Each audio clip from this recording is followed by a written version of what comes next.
Tēnā koutou te whānau o Auckland Unitarians. Tēnā koutou nā manuhere. No mai ki tēnei whare karakia a te atoa. Tēnā koutou, tēnā tātou katoa. Try that at once. Keep on. Well done.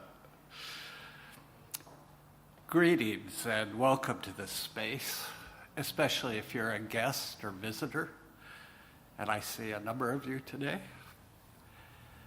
Welcome to this space made sacred over the last 116 years by Auckland Unitarians seeking freedom of thought, a closer connection to each other and the world we live in, and a more loving way of being.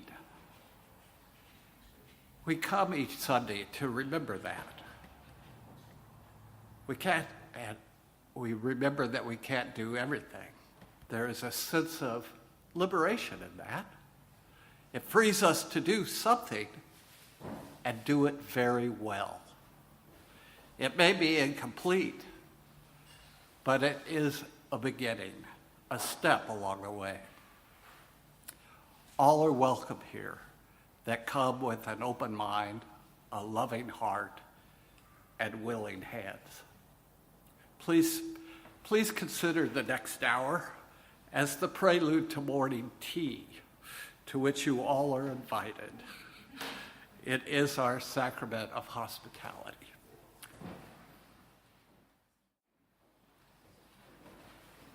Sometimes there's a remarkable grace even for Unitarians.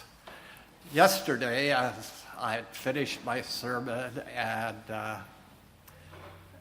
was finishing my plans for the service, I get a notice on my phone from the Herald about an article. The article deals with issues that we will be focusing on today.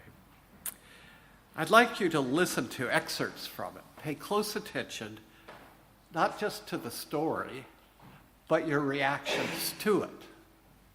There will be a quiz.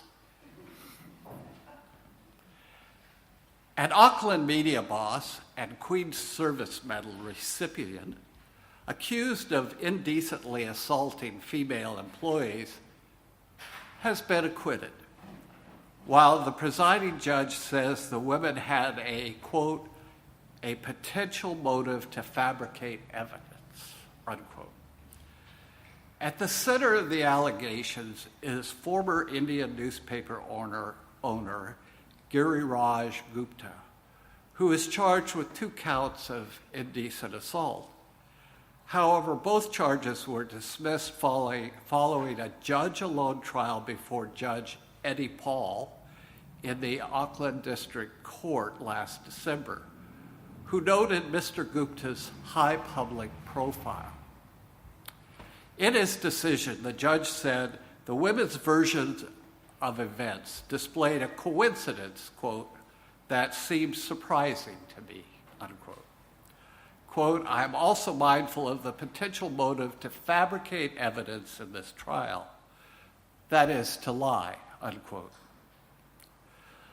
Gupta's charges stem from 2 alleged incidents with an employee on April 7, 2015, in a car at the Indian Weekender's office.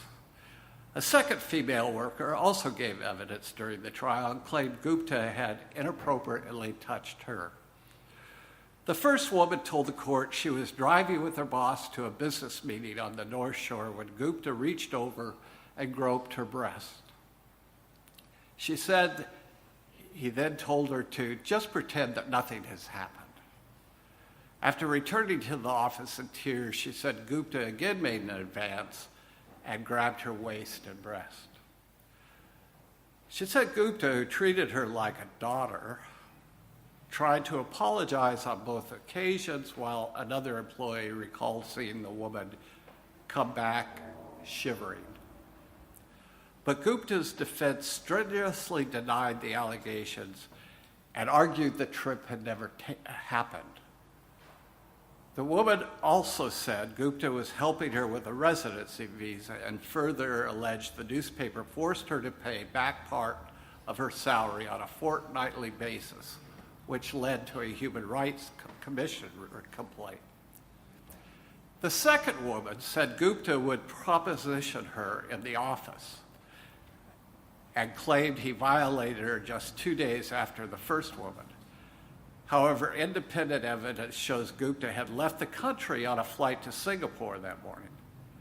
The woman later said she'd mistaken the date, but Judge Paul said it showed a lack of reliability and undermined her complaint and credibility. Quote, he said, "I have got to say she appeared to brush off her mistake as inconsequential, and frankly, I find that unconvincing." The woman alleged Gupta had driven her to Muriwai Beach after the pair were due to discuss a book deal. After arriving at the beach, she said Gupta began touching her and rubbing his fingers through her hair before telling her, "It may seem a little off at the beginning, but it'll be fine given time." Gupta completely denied the Muriwai trip. Both women said they later learned of each other's alleged incidents, which led to Gupta's arrest in September 2016. The second woman said, "When you feel like you want to sue him, let me know, and I'll also join you." However, when making its judgment, Judge Paul said he was unconvinced by the second woman's evidence and simply put it to one side. He said he was mindful of the possibility of collusion between the two women. Quote, "I am simply unable to exclude Gupta's denials as a reasonable possibility."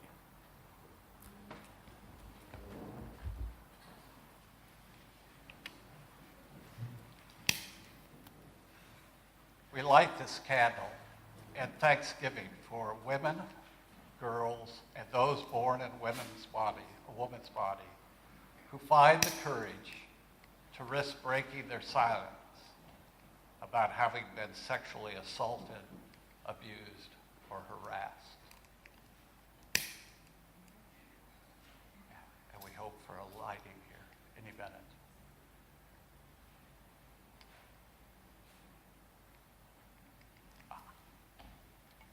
May we be inspired by their bravery to risk being brave enough to step out of the darkness into the light.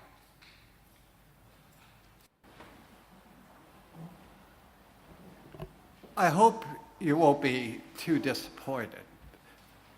The title of the sermon asks a question, and if you expect an answer today, you'll be disappointed.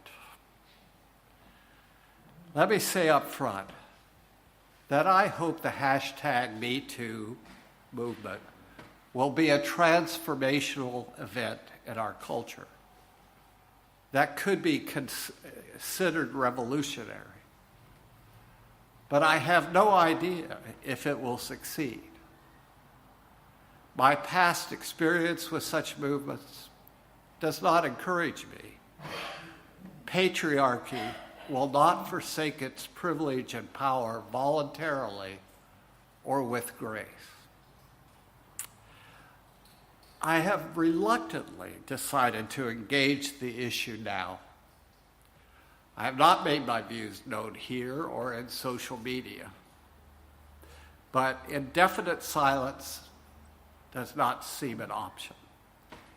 My reason for not speaking on an issue that has gone viral around the world before now are several.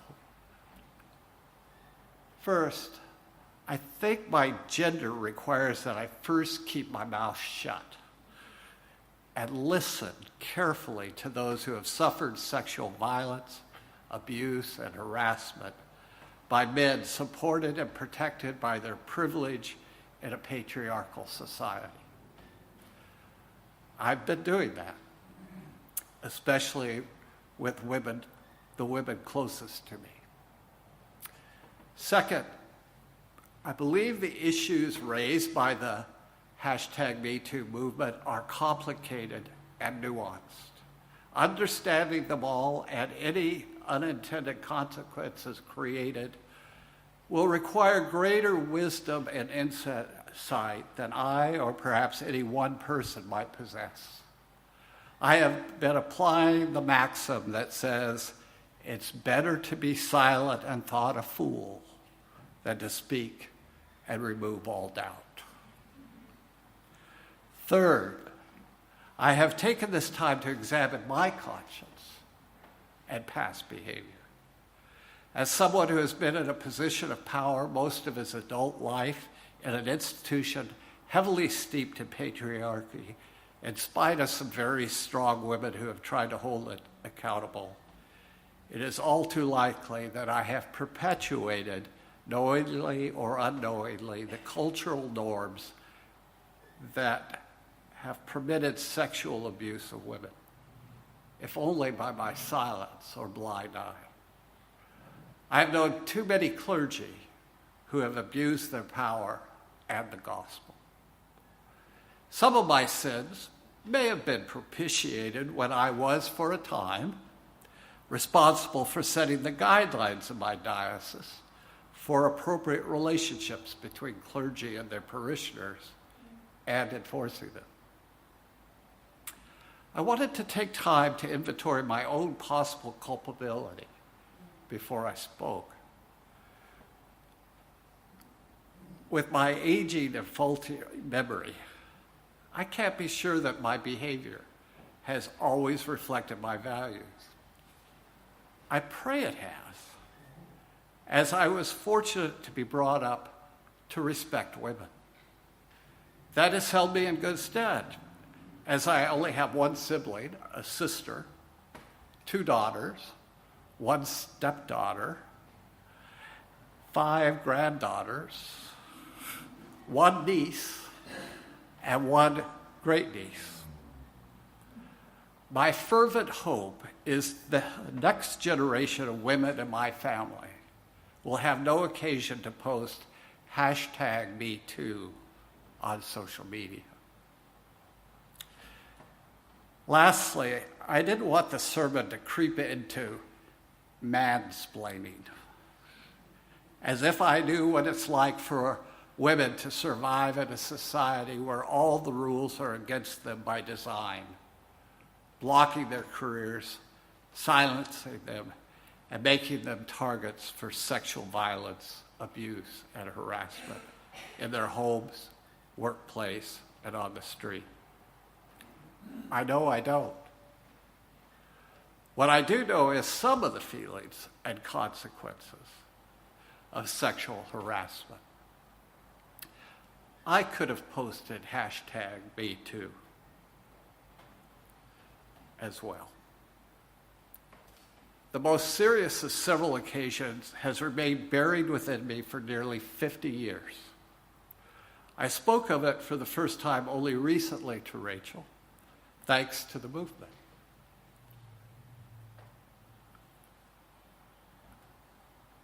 That has given me the strength to acknowledge to you that it happened. The event required me to choose between changing my academic goals and career path or sit in a class listening to my abuser lecture. The shame, anger, and loss of self-worth I experienced would not allow me to choose the second option. I did bring the event to the attention of people in authority I trusted, but they chose a course of inaction. I left feeling both unheard and of no account, while the perpetrator suffered no consequences. I do not equate my experience with that of women. While there are similarities, they are not the same, thanks to my white male privilege. I have shared it only to acknowledge that it affects my understanding and support of the movement and its importance. That said, I now choose to break my silence. While listening remains essential to furthering the movement, being silent plays into the hands of those who would like to see Me Too be a will-o'-the-wisp that disappears quickly. To more fully appreciate the immensity of the problem, #MeToo is exposing, consider that Me Too was tweeted for the first time by actress Alyssa Milano around noon on the 17th of October 2017, about 5 months ago, and had been used more than 200,000 times by the end of the day and tweeted more than 500,000 times by the next day. On Facebook, the hashtag was used by more than 4.7 million people in 12 million posts during the first 24 hours. This response is less surprising when you consider that 17,700,000 sexual assaults have been reported worldwide since 1998. The actual numbers for this seriously underreported crime are likely to be astronomical. The phrase was first used 11 years earlier on MySpace by social activist and community organizer Tarana Burke in 2006. She was inspired to use the phrase after being unable to respond to a 13-year-old girl who confided to her that she had been sexually assaulted. Burke later wished she had simply told the girl, "Me too." Those were the early days of social media, so it did not ignite a movement. Ignition took Morano's tweet in the wake of the sexual misconduct allegations against Harvey Weinstein.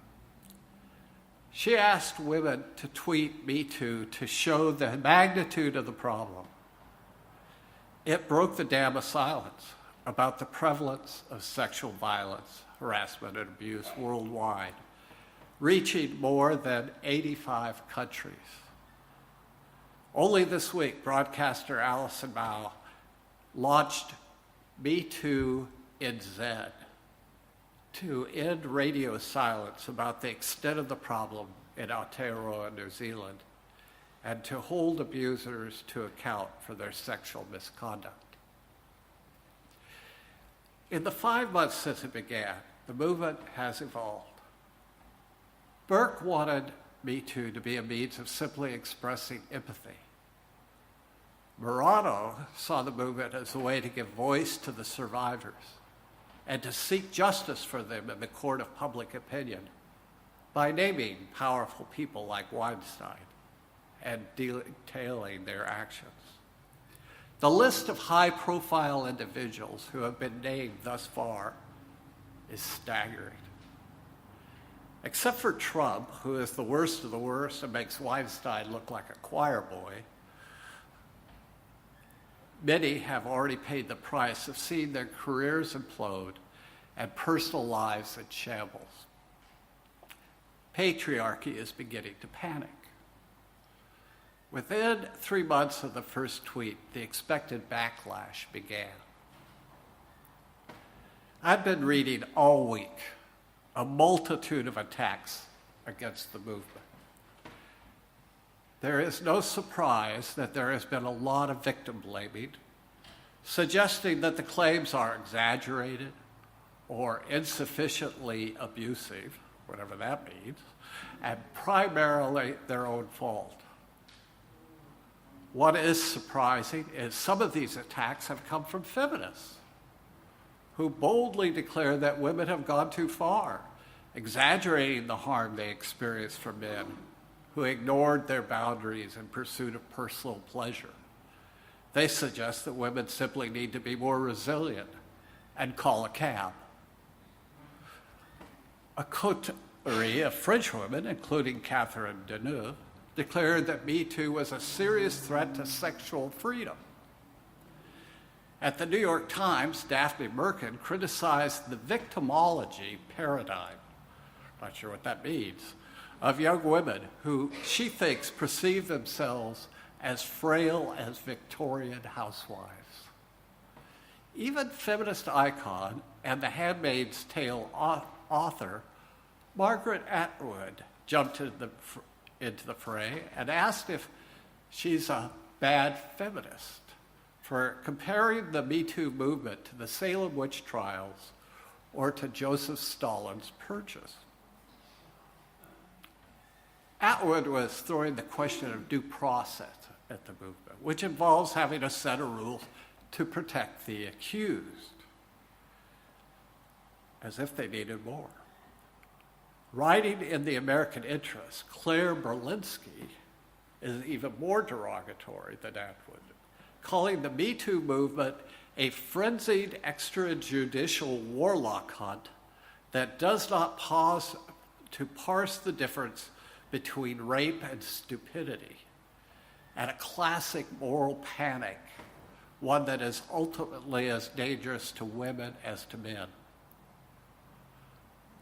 The problem lies in a system, though, that is strongly biased against women, suggesting they can't be trusted. The assumption being that their reports are false.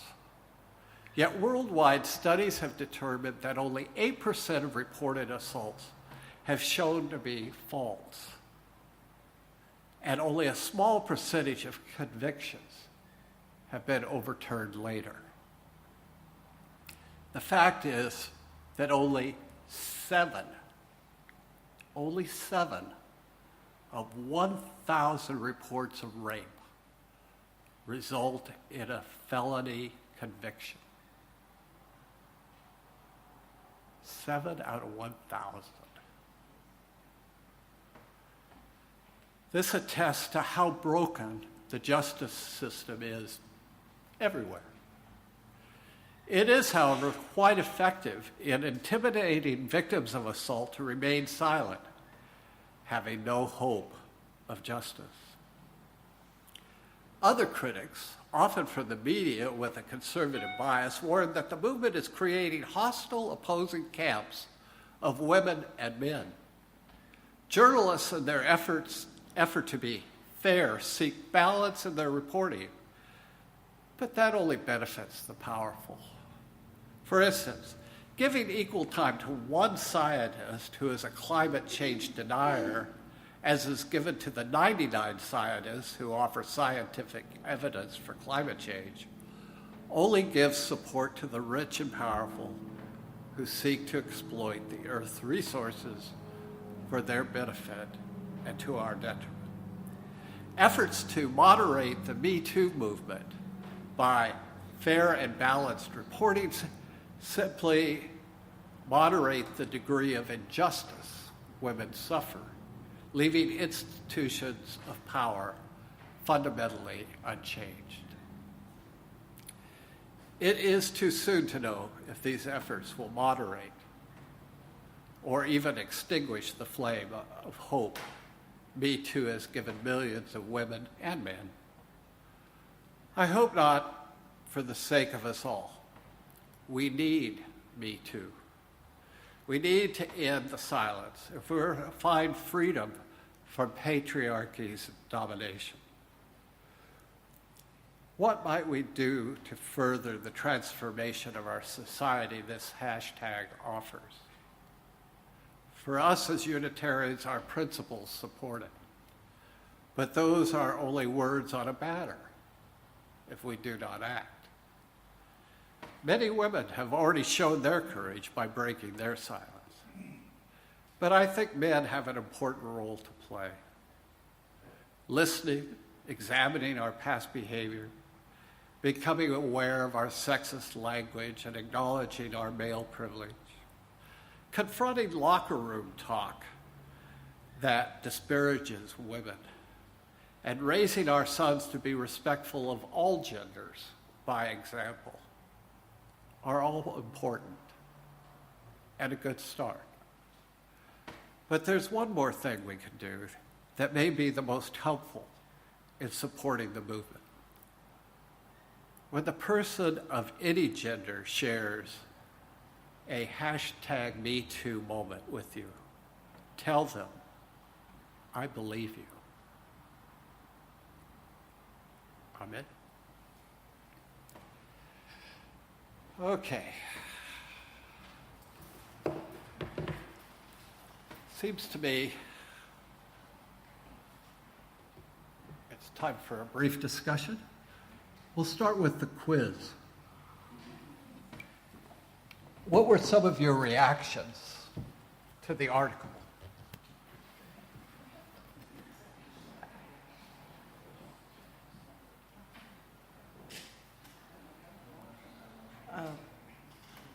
Betsy and I sort of turned to each other.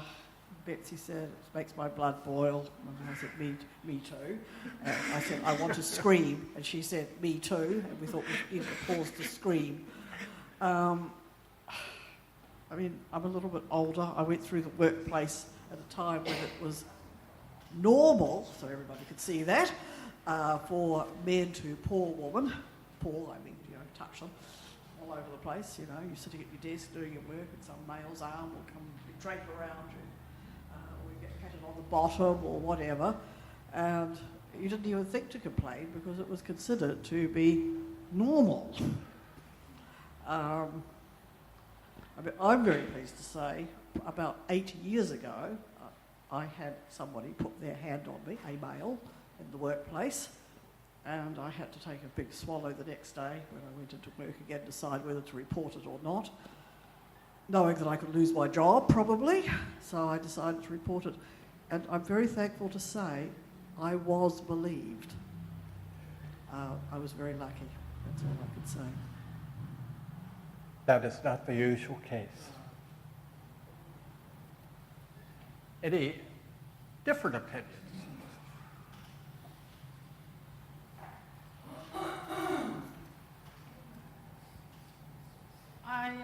I think the numbers that you were talking about were unfortunate but true, like with the ratios of the 7 out of 1,000.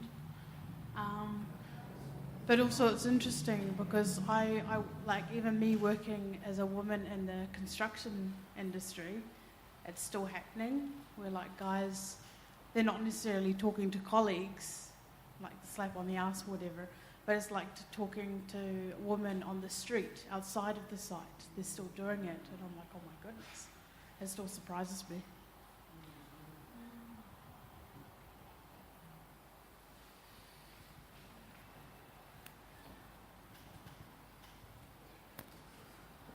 Just a short thing. I mean, having worked in law firms and especially a couple of very prominent ones, not here, but seeing that, the big one is being brought down to earth is really, really satisfying. I think it's time for a big change, obviously, but, just so good that it's one of the biggies and not just a little firm on the street.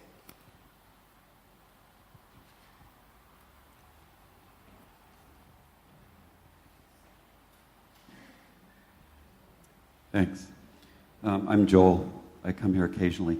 I teach a high school class called Social Justice. The kids are 15, they're year 11. And let's see, there's about 20 of them this term, and they're majority female. And they need to write a report on a social justice action in order to get 4 credits from the, NZQA. So we listed topics related to social justice, concerns about social justice, and they came up with many, many issues, everything from Black Lives Matter to Maori land rights, and lots of stuff. And at the end of the brainstorm, I looked at the board with them and I said, what's missing there? There's nothing about sexism or anything having been done to women or girls. The kids are not aware of it. They don't see it as an issue, and that's a concern.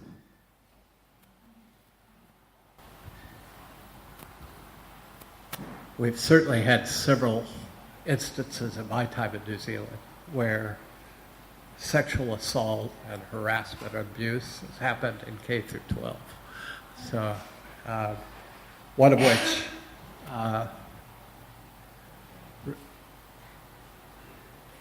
ended up being debated in Parliament and ended up with women in Parliament reporting their own sexual abuse and being kicked out by the Speaker. And John Key calling them supporters of rapists. That didn't go over well.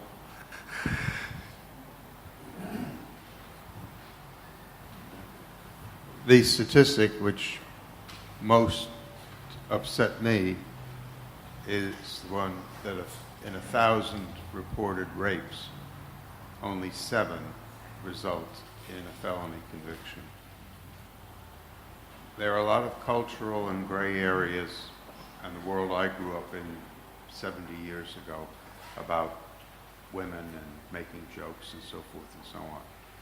Rape has never been acceptable. And to end up with that number, 7 in 1,000, bad.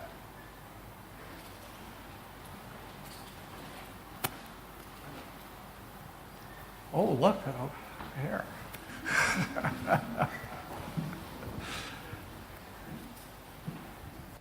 I just want to take issue with that statement that rape has never been acceptable.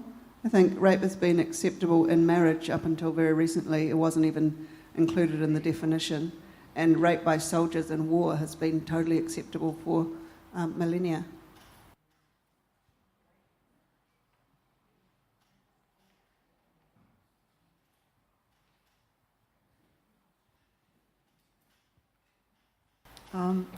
Because sexual violence is usually a one-on-one, or it might be a many-on-one, but there's usually one victim with no witnesses.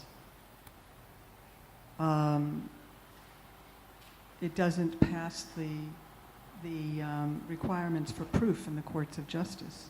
It's just like domestic violence. If you don't believe the victim, then that's the end of that.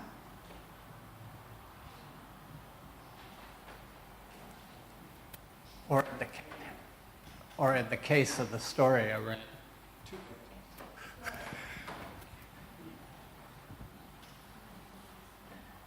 You asked for our reaction. And I guess one of the things that came to my mind was my father, who was a teacher, who was claimed to have sexually molested someone, and I firmly believe he didn't. Based on everything growing up with him, I mean, I lived with him growing up my whole life, and I had my sister, and he was very adamant and supportive of women's rights. And this lady did have reason to, from what he said, she told him if he didn't do certain things that she wanted him to do around just having to do with work, that she was going to make these claims, and she did. And so it's really unfortunate because I also, have #MeToo, and I like to hear that it's being brought forth, but I guess I still have that looking at the other side as well. Two things. One, just following on from that lady's comment, I was a teacher many years ago, and I had a female student play up in class. This is in the 1970s, well before the internet and hashtag. And anyway, I asked her to say back, just to say, to say that her behaviour had been unacceptable. And she said, if you keep me in this classroom, I'll accuse you of sexually molesting me. Needless to say, I let her go. There was no sexual dimension to it. But even in 1974, that threat was used, and there was no basis. The other thing is, Clay, is very common in this congregation to quote American statistics as though they are universally applicable. I suspect the 7 in 1,000 is American, and you use American terminology of felony. It was worldwide. In New Zealand, I would have thought it was different. The police have had put enormous effort to changing their culture. And I would expect that if it's still 7 in 1,000 in New Zealand, all the police efforts have been failure. I don't think that would be true.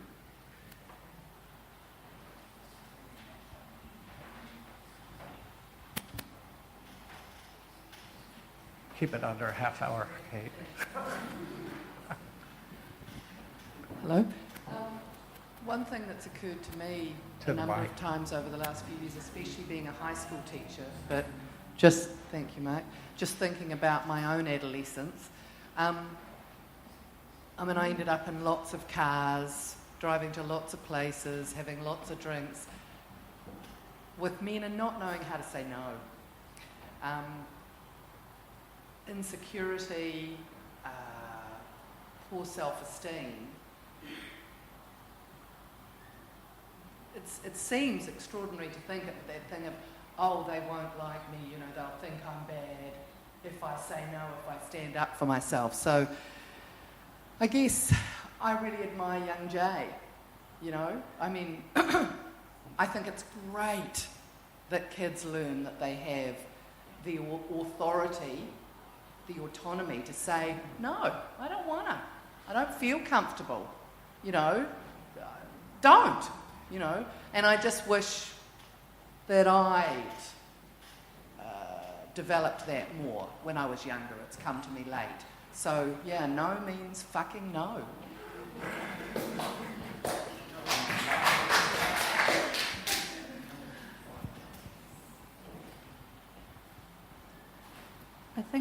I think following on from that point, something I learned probably far too late because it's not taught as part of sex education. We're told a lot about how no means no, but I think a lot more importantly, yes means yes. And part of sex education should be that enthusiastic, affirmative consent rather than just that no means no, that if you want to do something, then do it rather than stopping something when you're no longer comfortable with it. And a big part of my own Me Too experience was that I didn't say no, and so things proceeded because I was unsure and wasn't really comfortable with saying no. Thank you. Well, it sounds like we have a variety of feelings and reactions, which should make it a lively morning tea. So I invite you to continue the conversation at that time. My closing words are by Erica Hewitt.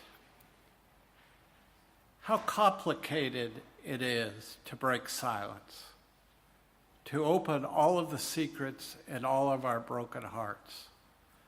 But silence does break. Truth seeks light.